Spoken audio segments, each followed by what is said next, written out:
오늘 찬양대가 2층에서 찬양을 부르니까 마치 천국에서 천사들이 찬양을 부르는 것 같이 그렇게 더 아름답게 느껴지는 것 같습니다. 이게 반주자하고 멀리 떨어져 있기 때문에 굉장히 어려울 텐데도 너무너무 참 귀한 찬양 불러주셔서 감사합니다. 오늘은 우리가 추수감사주일로 지킵니다. 우리 안동교회는 매년 10월 둘째 주일을 추수감사주일로 지키고 있습니다. 우리 민족의 명절인 추석 때가 가깝고, 그리고 우리 절기로 볼 때도 오곡백과가 무르익고 추수하는 이런 절기이기 때문에 이것이 우리 계절에 맞아서 우리는 우리 원로 목사님 때부터 이렇게 지키고 있습니다. 여러분 그렇게 아시고, 다른 교회하고 왜 다르냐, 왜 한 달이나 차이가 나느냐 그렇게 생각할지 몰라도 우리는 앞당겨서 먼저 그런 뜻이 있다는 것을 이해하시면 좋겠습니다. 오늘 설교 제목이 감사, 염려의 해독제. 이러니까 좀 이상하게 느껴지죠. 감사와 무슨 염려가 관계가 있느냐 이렇게 생각하기가 쉽습니다.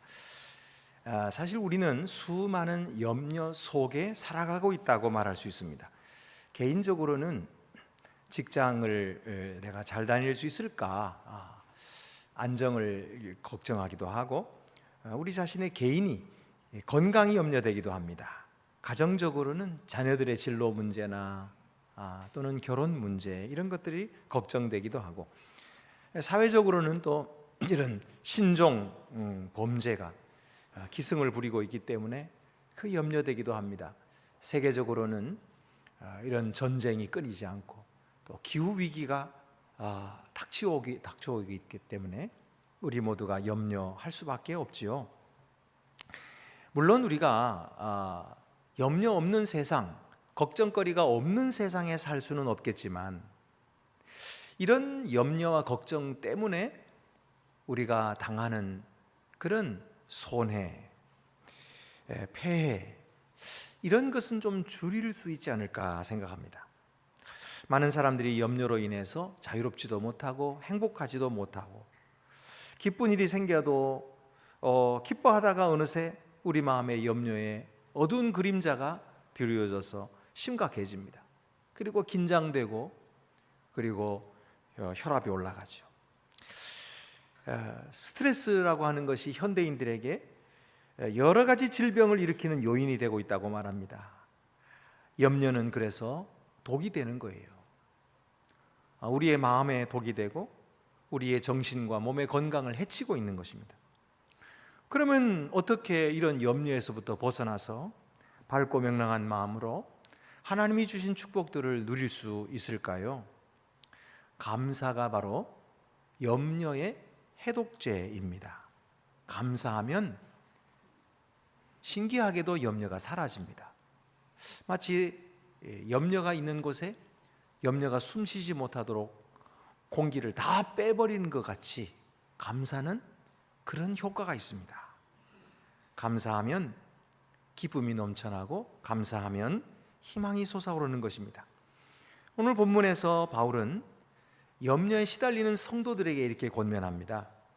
아무것도 염려하지 말고 다만 모든 일에 기도와 간구로 너희 구할 것을 감사함으로 하나님께 아뢰라. 그리하면 모든 지각에 뛰어난 하나님의 평강이 그리스도 예수 안에서 너희 마음과 생각을 지키시리라. 염려하지 말고 기도하라. 그러면 하나님의 평강이 지켜주실 것이다, 이렇게 말씀하시는 거죠. 사실 이 말씀을 들을 때 우리는 예수님이 산상수훈에서 하신 말씀이 생각납니다. 내가 너희에게 이르노니 목숨을 위하여 무엇을 먹을까 무엇을 입을까 염려하지 말라. 목숨이 음식보다 중하지 아니하며 몸이 의복보다 중하지 아니하냐. 공중의 새를 보라. 심지도 않고 거두지도 않고 창고에 모아 들이지도 아니하되 너희 천부께서 기르시나니 너희는 이것들보다 귀하지 아니하냐. 너희 중에 누가 염려함으로 그 키를 한 자나 더 할 수 있느냐 하시면서 하나님이 우리를 염려하고 계시고 하나님이 우리를 돌보고 계시다는 사실을 예수님께서 말씀하고 계시죠.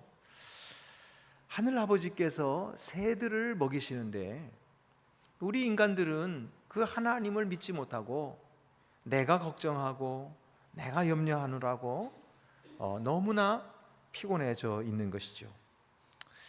사실은 우리가 염려 대신에 할 일이 있습니다. 그것은 바로 먼저 그의 나라와 그의 의를 구하는 것입니다. 그리하면 이 모든 것을 너희에게 더하시리라 그랬는데 그것은 하지 않고 염려만 하고 있으니까 정작 우리가 해야 될 일을 하지 않으니까 그런 거예요. 염려하는 시간에 우리가 기도해야 됩니다. 여러분, 혹시 우리가 기도해야 될 시간에 기도하지 않고 있습니까? 그러면 염려하게 될 거예요. 감사해야 될 시간에 감사하지 않으면 대신 걱정하게 되는 거죠. 우리 문제는 하나님 잘 알고 계십니다. 그리고 우리 문제를 위해서 하나님이 공급하실 모든 계획을 다 갖추고 계십니다. 그리고 신실하신 하나님이 때에 맞춰서 적절하게 우리에게 채워주고 계시는데 우리가 그가 하시는 일에 대해서 감사하지도 않고 믿지도 않고 또 관심도 없으면 내 뜻대로 살다가 염려 속에서 빠져서 불행하게 될 수밖에 없는 것이죠. 여러분, 우리는 믿습니다. 우리는 하나님이 우리를 돌보심을 믿습니다. 하나님이 우리를 지켜주심을 믿습니다. 하나님이 우리를 보호해 주심을 믿으시기 바랍니다. 너희 마음과 생각을 지키시리라 그랬는데 여기 지킨다는 말, 사도 바울이 이렇게 지킨다는 말을 할 때에 그것은 사도 바울이 지금 로마 감옥에 갇혀 있는데 사도 바울을 지키는 이 간수들을 말할 수도 있었고요. 이 편지를 받고 있는 빌립보 성도들, 이 빌립보 도시는 로마의 관할하에 있었기 때문에 그곳에 또 이 로마의 군병들이 주둔하고 있었어요. 그래서 군병들이 지키고 있었던 거죠. 그러니까 이 지킨다라고 할 때에 이것은 군대가 지킨다는 그런 뜻의 단어를 쓰고 있는 것입니다. 그러나 사실 바울이 지킨다고 말할 때 그것은 빌립보 성도들을 지키는 로마 군인도 아니고 또 사도 바울을 지키고 있는 간수도 아닌 것입니다. 믿는 자들을 지키는 것은 바로 하나님의 평강인 거예요. 하나님의 평강이 우리의 마음과 생각을 지키신다, 이렇게 말씀하고 계시는 거예요. 그러면 그 평강이 무엇입니까? 헬라어로는 에이레네라고 하는 것인데 이 평강, 하나님의 평화, 이 에이레네는요 굉장히 뜻이 넓어요. 그래서 웰빙을 뜻하기도 합니다. 웰빙. 그런가 하면은 번영, 에이레네는 염려로부터의 자유를 뜻합니다.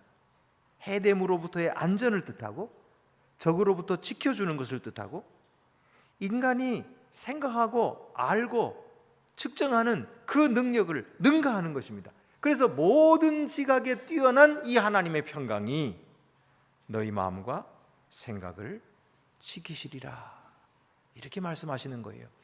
그래서 여러분, 이 하나님의 평화, 이것은 전능하신 하나님의 강한 군사와 같이 우리의 마음을 지켜주시고 우리의 생각을 지켜주고 계심을 믿으시기 바랍니다. 아멘. 하나님의 평강이 없을 때 우리의 마음과 생각은 불안하고 혼란스럽습니다. 왠지 불안해서 자다가도 잠이 깨지요. 그리고는 잠이 다시 들지를 못해요. 외롭고 무서운 밤을 지새워야 되는 경우가 있습니다. 우리가 우리 생각을 다스리지 못하는 것입니다. 걱정스러운 생각이 계속해서 뺑글뺑글 돌고 있는데 마치 그것이 비현실적인 일이긴 하지만 현실적으로 내게 닥쳐와가지고 나에게서 그런 악한 일이 벌어질 것 같은 그런 착각 속에서 계속해서 그 걱정이 맴도는 거예요. 그러니까 우리가 절망에 빠지죠. 절벽 같은 절망 앞에서 무서워 떨기도 하는 것입니다. 그러나 여러분, 우리 그리스도인들은 그때에도 희망이 있습니다. 왜냐하면 우리의 마음과 생각을 지켜주시는 전능하신 하나님이 계시기 때문이에요. 그가 평강으로 우리를 지켜주시겠다고 약속해 주셨어요. 그래서 여러분, 우리가 걱정스러운 앞일을 하나님께 아뢰고 기도하는 것입니다. 하나님, 이런 것이 걱정이 됩니다. 하나님, 저런 것도 염려가 됩니다. 하나님, 이 문제를 주님께 맡기오니 주님께서 해결해 주시고 주님께서 맡아주세요.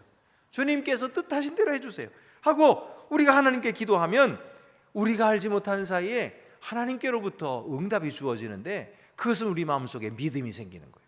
확신이 드는 것입니다. 그래서 여러분, 우리가 하나님 앞에 믿음으로 간구하고 하나님 앞에 기도하면 그 감사로 인하여서 우리의 불안한 마음, 혼란스러운 마음이 하나님의 평강으로 바뀌어져 버리는 거예요. 오늘 성경에 보면 감사함으로 하나님께 아뢰라 그랬는데, 지금 기도하고 있는데 그 아직 이루어지지도 않았잖아요. 그런데 뭘 감사합니까? 아직 좋은 일이 생기지도 않았고 하나님이 어떤 일을 주실지도 모르는데 어떻게 무조건 감사부터 합니까? 우리가 그렇게 생각하기가 쉬워요. 그러나 우리는 하나님이 우리에게 좋은 것을 주실 줄 믿는 것입니다. 하나님을 사랑하는 자, 곧 그 뜻대로 부르심을 입은 자들에게는 모든 것이 합력하여 선을 이루느니라 로마서에서 말씀하셨잖아요. 그렇기 때문에 하나님은 우리에게 다가오는 나쁜 일들도 다 바꾸어서 선으로 바꾸어 주심을 믿으시기를 바랍니다. 이 믿음 속에서 우리 마음에 확신이 생기기 시작하는 것입니다. 그래서 감사하게 되는 것입니다. 이미 우리 마음속에 확신이 생겼어요. 그래서 우리 마음속에 갑자기 그것이 느껴지는 거예요. 이루어졌구나. 아직 현실은 이루어지지 않았어요. 내가 그냥 기도만 하고 있는 거죠. 그런데 그 기도에 응답하시는 하나님이 우리에게 확신을 주시는 거예요. 이루어졌다는 거예요. 그래서 우리가 감사할 수 있는 거예요. 그래서 우리가 기뻐하는 것입니다. 나도 모르게 감사가 흘러나오고 나도 모르게 눈물이 나고 나도 모르게 기쁨이 충만해지는 것입니다. 웃음이 절로 나오는 것입니다. 바로 이때 우리의 모든 걱정과 염려가 사라지고 하나님의 평강이 우리의 마음을 주장하시는 것입니다. 우리의 이성으로는 도저히 이해할 수 없는 큰 평화, 그것이 우리 마음속에 차오르는 것입니다. 이것은 하나님만이 하실 수 있는 일입니다. 세상에 그 어떤 것도 우리에게 이것을 줄 수가 없어요. 오직 하나님을 믿고 하나님께 감사하는 자에게 하나님께서 그렇게 평강을 내려주시겠다고 약속하신 것입니다. 우리 모두가 감사함으로 이 평화를 항상 누리시게 되기를 간절히 바랍니다. 기도드리시겠습니다. 은혜로우신 아버지 하나님, 하나님을 믿는다고 하면서도 믿지 못하고 염려하고 걱정했던 저희들을 용서해 주시고 모든 일에 기도와 간구로 너희 구할 것을 감사함으로 하나님께 아뢰라. 그리하면 모든 지각에 뛰어나신 하나님의 평강이 너희 마음과 생각을 지키시리라고 하셨사오니 이 말씀 굳게 믿고 이제는 염려하는 시간에 기도하는 자가 되게 하시고 걱정하는 시간에 감사하는 자가 되게 하여 주시옵소서. 그리하여서 우리의 염려가 감사로 바뀌고 우리의 걱정이 기쁨과 확신으로 바뀌고 평화로 바뀌는 놀라운 경험을 우리의 삶 속에서 날마다 하는 그런 귀한 우리 성도들 더욱 되게 하여 주시옵소서. 우리 주 예수 그리스도의 이름으로 기도드립니다. 아멘.